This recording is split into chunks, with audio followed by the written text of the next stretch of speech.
Klemen, lepo pozdravljeni. 17. maj, če sem prav zasledila, je 16 let stand-upa. Kako se je vse skupaj začel? 17. maj, ja, je bil, a boš meni dala to? 17. maj je bil moj prvi stand-up nastop. To je bilo zdaj malo nazaj, zamudil sem datum spet, vsakič zamudim, 18. se spomnim, pa pol Vodopivcu čestitam za najno skupno obletnico, ampak ja, 16 let od prvega nastopa, ki so ga imela s Tinom Vodopivcem v Klubaru v Kranju.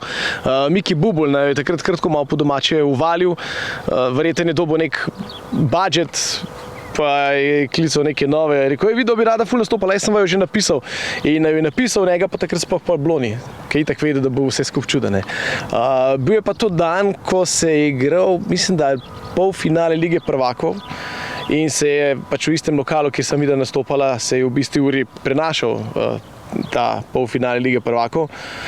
In jaz sem, hvala Bogu, še ujel tisti del, ko se tekma ni začela. Večina ljudi je sicer čakala, da bo fuzbal, 20 jih je mene gledali. Tako da jaz sem še imel nekaj odziva, no med Vodopivčevim nastopom so pa tekmo začeli prenašati. Tako da ni bilo raven najboljš, pa najbolj vzpodbudno, ampak sva si rekla, jelej, za v prvo je bilo dobro, greva še, tako da nisva se dala. No.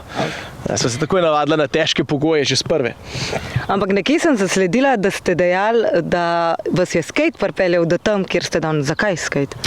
Ja, mislim, pri meni se je tako realno res vse začelo s skateom, ker če ne bi skateal, ne vem, kako bi se stvari odvijale. Jaz vedno gledam tako, katera stvar me je do česa pripeljala. In to, da sem začel pri 16 skatati, me je pripeljalo do tega, da sva v srednji šoli z Mitjo Okornom, sva bila sošolca in jaz sem v bistvu njega navdušil na skate. On je pač tam skozi za mano caplal, tako jaz bi tudi bil cool, jaz sem skateal in pol je on rekel, jaz sem tudi skateal. In smo začeli skupaj furati tam pred Globusom takrat, še v 90-ih.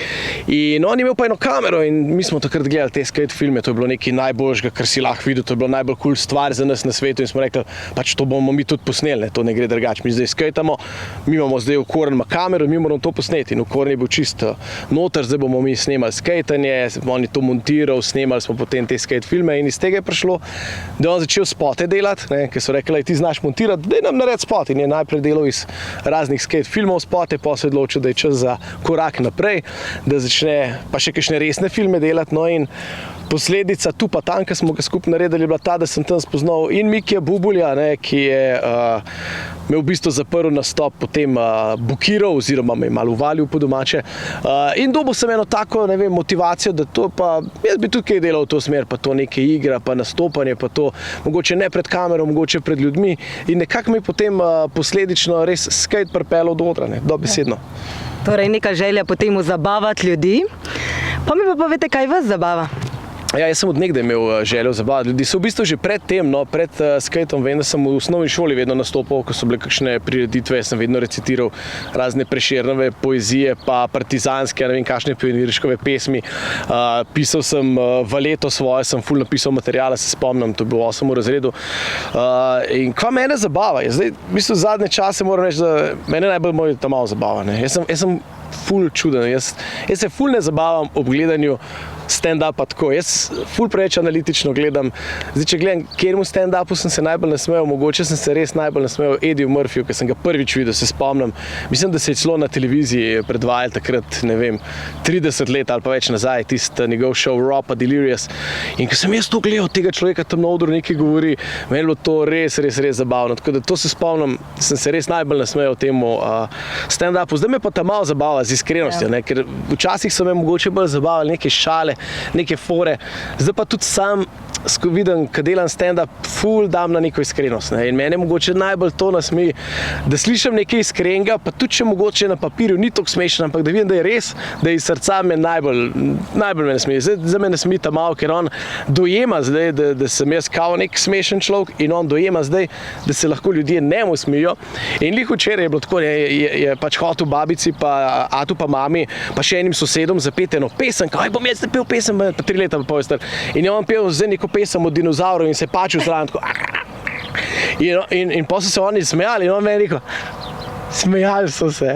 In prav tako videli se, kako je on videl že zdaj pri 3 letih pa pol, kaj dosegel s tem, da je nasmejal ljudi in mi je bilo to tako wow, noro. Ne? Tako da v bistvu on me res nasmeji, no, ker res ta iskrenost otroška, to je najbolj zabavno. In očitno gre po vaših stopinjah? Ja, očitno gre, no, zdaj bomo videli, če ga kdaj v kakšno drugo smer zanese, meni je čisto vseeno. Jaz pač probam na njega vplivati z mojim zgledom, z mojim vzorom, probam biti čim boljši fotor, ker sem lahko. Zdaj, karkoli bo hotel, če bo hotel skatati, super, če bo hotel fuzbal igrati, the best, bom hodil na tekme, če bo hotel biti smešen, bo smešen, če bo hotel pa dramo, pa pisati pesmi, v katerih bojo jokal, pa upam, da bo čim bolj jokal, samo da bo dober, pa da bo cool v tem, kar dela, pa da bo njemu fajno. Super. Greva korak nazaj. Kaj je tisto, kar ljudi najbolj nasmeje? Kaj jih najbolj nasmeje? Ja, zdaj se pravim, ne, jaz mislim, da ljudi, ki so mogoče se že razvili v komediji, pa veliko tega videli, se mi zdi, da jih najbolj nasmeje neka iskrenost. Spomnim se leta nazaj, 10 let nazaj, Jonas Ž, jaz sem ga poslušal, ki je on gledal stand-up na Panču, na Ljubljanskem gradu, pa jaz takrat tega še nisem razumel. In je on tako gledal. In je bil smrtno resen, vsi so se smejali nekim foram, pač vse vemo, stand-up je lahko zelo na prvo žogo, lahko so neke fore na ude, na debelost, na karkoli že. Lahko je malo bolj kompleksno, ampak oni bo tako gledal in on se ničemer ni smejal in on je tako gledal. Ne verjamem. In naslednja fora, ne verjamem, to ni res. Ne. In je on prav videl sem, in zdaj šele razumem, kaj on hotel s tem povedati. Ne. On ni verjel foram in on enostavno je rekel, meni to ne more biti smešen, ker ti ne verjamem, ker mi hočeš ti zdaj povedati. Tako da načeloma se mi zdi, tisti, ki malo bolj spremljajo komedijo, morajo verjeti temu, kar človek na odru govori. Sicer pa večina, to itak ne, večina hoče se imeti sam fajn, večina ima šale na račun komikov, lažje to prenašamo Slovenci, ne. Lažje mi vidimo, da se en na odru norca dela sebe, da je debel ali pa da ima majhnega ali pa nekaj karkoli, kot pa da greš pa na publiko pa njih vpleteš, ne, ker se avtomatsko vsi počutijo malo ogrožene. Izobražena stand-up publika, mislim, da ne, ker v tujini so zelo veseli ljudi, v tujini ljudje cenijo, če gre nekdo na njih, ker to pomeni, da se ubada z njimi, pomeni, da jim je posvetil čas, pomeni, da je, če je nastala šala na moj račun, to je prav tako čast, ne, da je komik naredil šalo na moj račun, tudi če me je užalil, ne, recimo v tujini. Pri nas se pa tega še malo bojimo in smo bolj sproščeni, če se oni na odru dela norce s sebe, kot pa recimo z nas, ne. Moško-ženski odnosi, družinski odnosi, se pravi razni otroci, to zdaj, ker se mi zdi, da v Sloveniji zelo pali. Ne? Imamo veliko teh stand-upov, kjer so razni fotri pa otroci, pa to tako da cool, no? To je iskrena komedija, ne? To so dejansko šale iz izkušenj in je cool, da gre komedija tudi v to smer v Sloveniji, da se razvijamo. No? Ampak glede na povedano bi jaz smatrala, da je spontanost tista, ki je zelo pomembna na odru. Ja, je spontanost pomembna, ali pa saj način, kako ti dostaviš šalo, da zgleda spontano, ker konec koncev stand-up v večini je pripravljen material. To je predstava, ki je, ti si načeloma naučen, ti veš vse, kaj boš povedal. In bolj si naučen, bolj veš, bolj imaš to noter, več imaš nastopov, lažje to zapakiraš kot nekaj spontanega. Ne? Trema. A je trema še vedno prisotna na nastopih? Ja, mora biti. Ja. Mislim, jaz sem zagovornik tega, da to, da imaš tremo, je v bistvu dobra stvar. Zato, ker če imaš tremo, če si želiš, da bo en nastop dober, avtomatsko imaš vse puno, imaš ta adrenalin, se ni zdaj uno trema, da boš dol padel, ne, imaš uno adrenalin v sebi, začutiš v želodcu feeling in se mi zdi, da je meni ta feeling fajn, zato ker priješ ti na oder in to vrneš sebi v bistvu imaš energijo, ne. Tako da ta trema, kot bi temu rekel, v Sloveniji imamo kar ime trema, ne, mislim, da v angleščini se reče stage fright, kaj, to je res tako, se sliši, da se bojiš odra, ampak trema je pa tako cool, zato ker v bistvu trema ti da malo strine, se mi zdi, da si bolj sfokusiran, dobiš eno dodatno energijo zraven in trema je v bistvu to, da ti ni vseeno, kako bo nastop izpadel. No. Vedno ste odličen sogovornik, poln energije, vam kdaj zmanjka besed? Ja. Ja, mislim, sigurno mi kdaj zmanjka, zelo redko, ampak veš kaj, fora je, ker sem navajen iz dela na televiziji, na radiju, na odru, na povezovanju dogodkov, si nekako navajen, da tudi ko ti zmanjka besed, že nekaj bluziš, ne. In je to fajn, sploh na kakšnih dogodkih, kot so športni dogodki, kjer imaš ti, ne vem, povezuješ kakšen tek, ultra trail, da daš energijo ljudem, kar nekako je fajn, da skozi nekaj govoriš, tako da meni v bistvu glava razmišlja že en stavek vnaprej in ko pride do ust, že vem, kaj bom rekel. Ne? Tako da načeloma zelo redko mi zmanjka besed, zdaj se pa verjetno tudi to kdaj zgodi. No. Oder, televizija, kje ste bolj domači, kakšna je razlika? Mislim, oboje je kul. Zdaj, težko bi rekel, kje sem bolj domač. Zdaj na televiziji res, da sem bil nekaj časa malo manj, pa sem se zdaj malo vrnil spet in je super. Oder, tako bom rekel, no, ponavadi iz širšega vidika je oder tisto, ker dobiš malo več feedbacka nazaj od ljudi, ker nikoli ne veš točen, kako bo, tako da oder je malo bolj nepredvidljiv, televizija malo bolj oprošča, bom kle rekel, ne? Tako da mogoče malo več adrenalina je vseeno, ko si na odru. Televizija pa tako, no, se mi zdi tudi zdaj, če je nek šov, kjer imaš publiko, je tudi fajn, ker še zmer nisi čist, ne govoriš samo v kamero, ampak imaš nek odziv ljudi, tako da je v bistvu tudi ta dober feeling.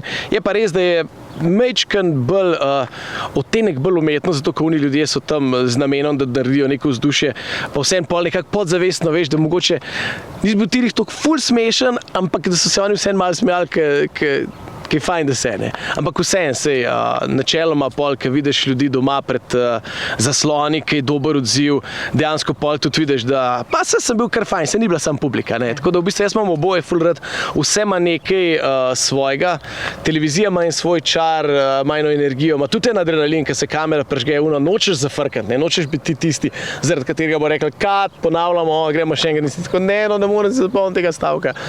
Tako da oboje je ene vrste adrenalin. Ker na televiziji hočeš biti bolj popoln raven zato, ker veš, da je kamera, ker veš, da se vsaka napaka vidi, vsak premik ga boš doma videl, kaj sem se zdaj tukaj premikal nekaj.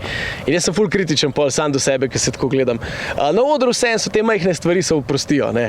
Tako da vsaka stvar je po svoje zanimiva, pa po svoje adrenalin, tako da bi se težko odločil, nič od tega ne bi nikakor rekel, da imam rajš od ene druge stvari, oboje mi je best, no.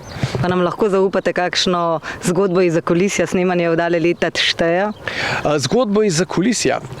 Mislim, drugače smo res toliko šopali 3 vdaje na dan, da je...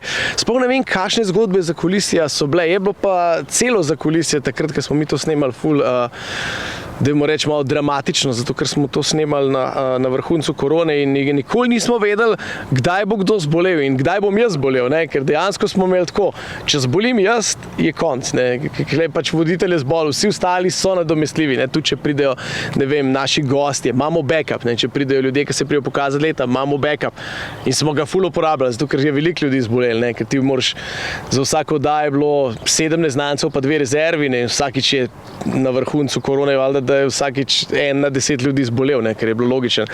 In potem smo imeli bližnja srečanja, je bilo par teh mojih gostov, ki so potem, ko so šli domov, javili, mi smo pozitivni, je bilo tako, ne, Klemen sem ne zboleti. In dejansko je bilo tako, da so mene, cela ekipa me je mogla izolirati. In jaz sem imel svojega šoferja, ki me je zjutraj pobral, pelot, imel sem svojo garderobo, kamor so vsi hodili k meni samo z maskam, večerjal sem sam, hodil sem po mestu sam, vse sem delal sam, ne, noben se ni družil z mano. Tako da v bistvu sem bil tako malo osamljen, ampak sem razumel zakaj, no. Tako da ni bilo nič bad. Ampak ja, to je ena taka zanimiva stvar. Dejansko sem bil cel čas snemanja, sem bil tako rečen v neki solo izolaciji, da ne bilo kaj narobe, ne, da smo lahko zvozili do konca. Se obeta kakšen nov projekt na televiziji? Ja, upam, da se, ne. Nekaj se dogovarjamo za nove oddaje, tudi se že dogovarjamo, nekaj za jesen, bomo videli, kaj bo. Tudi leta štejo je seveda v planu, odzivi so bili super, ljudje so to gledali, ljudje so imeli radi, pisali so mi, dosti je bilo takih, ki so pa rekli, kva bomo zdaj gledali, ker ni več oddaje. Tako da tudi to je v planu, ampak seveda to je v planu za prihodnje leto, tako da to bi bilo tudi potem spomlad na programu, tako da upam, da bo, leta štejo, siguren delamo v to smer, da bo, pa še kaj novega se zna obetati. No, tako da skozi smo nekje v dogovorih, skozi smo na telefonih, gledamo, kaj bi lahko še skupaj naredili, tako da siguren bo kaj.